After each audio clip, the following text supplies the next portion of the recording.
no Andres Sõber, suurepärane duell, suurepärane mäng ja tõsiasi on see, et teist korda on valitsevale meistrile ära pandud.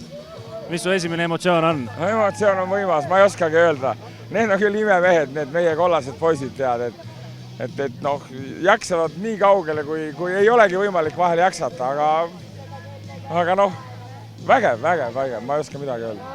See nende numbrite peale ütled, poolajaks 60 punkti, lõpuks 100-101 ilusti täis. No me oleme ründav meeskond ja vastane tõenäoliselt ei suvatsenud väga palju kaitses meid pigistada, arvas, et teevad ära, aga need on head käega poisid meil kõik. Davai. Okei, kõik head, aitäh!